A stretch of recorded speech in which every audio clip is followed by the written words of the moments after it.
We'll start with the UCS setup, and for that, if you go to the UCS module on Ansible Galaxy, you can search for Cisco UCS. You would be brought to this page, which has the cisco.ucs collection for the Ansible.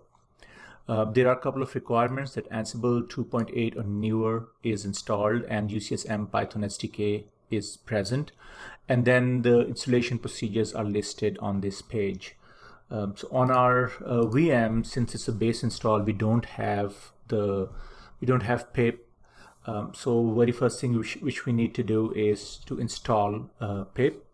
I'm logged in as a root user, but if you're not logged in as a root user, you could use the sudo command. So first of all, I'm adding Apple repository. This is required to install pip.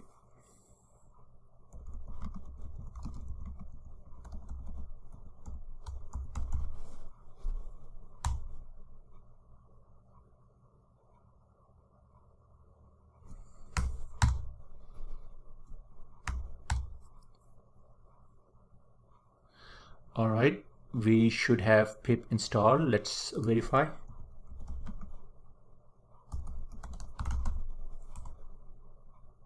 Perfect. So we have pip 812 installed, and now we can jump back to installing Ansible using pip.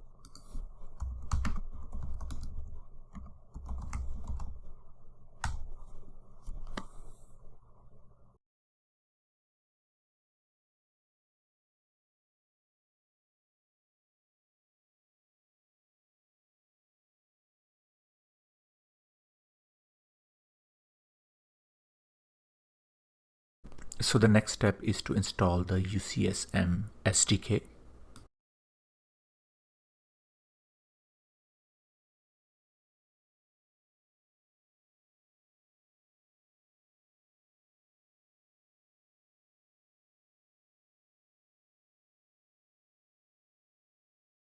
So now that the Ucsm Sdk is installed, we should test if the Ucsm Sdk can connect to the UCS domain.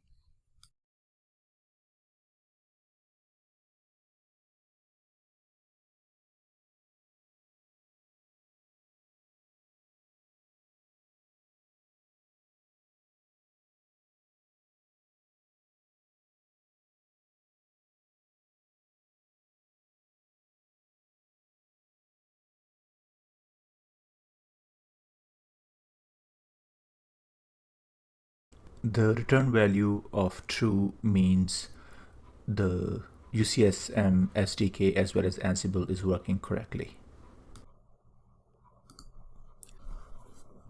For the NXOS platforms, this is the landing page in the Ansible documentation for various platform options. One of the things which we wanted to point out was that Ansible connection type could be HTTP API or NX API or network CLI. So this automation framework is based on the network CLI option. And to support that, we need an additional package to be installed. And we'll do pip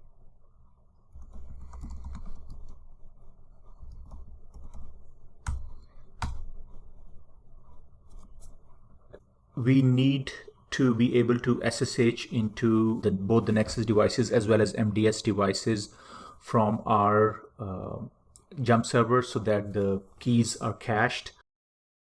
So in order to cache the SSH keys, we will connect to all the devices, the Nexus and MDS devices, and make sure we have both connectivity as well as we cache the keys.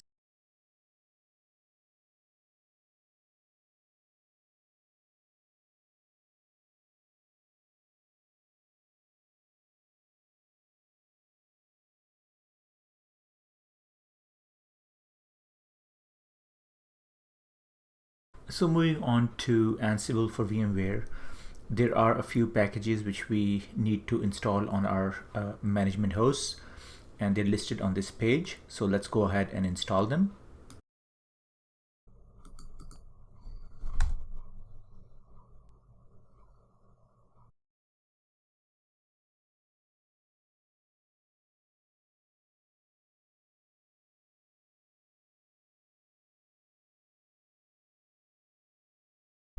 One of the warning messages which we have been getting is about running an older version of pip, and I've been ignoring it, but when I tried to install the VMware SDK, it failed, and this kind of forced me to upgrade pip.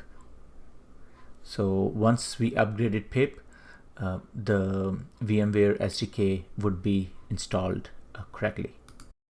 So installing the VMware SDK requires a git clone process, and apparently we don't have git on this system, so we'll have to install git first.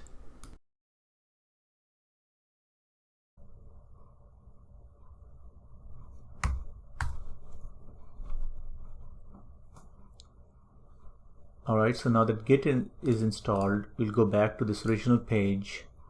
We installed the first package.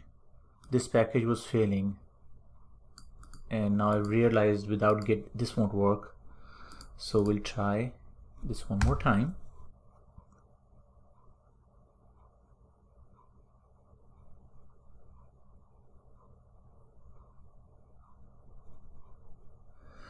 We do see an error that vAPI runtime requires this, but we have the older version which is incompatible. So this one could be easily fixed by upgrade vAPI runtime, and since we needed more a greater version than 1.12, now we have 1.15 installed, so that incompatibility is fixed too. The last thing which we want to do is, and if we don't do it now, you'll run into it later, and that's to access the Esxi host, we need the SSH pass program. So we'll just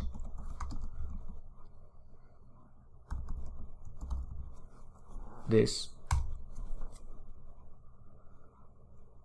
If you don't do it now, as I said, when you're executing your Ansible scripts, you would run into an issue and it will actually tell you to install the program. We're just trying to be proactive and doing it ahead of time.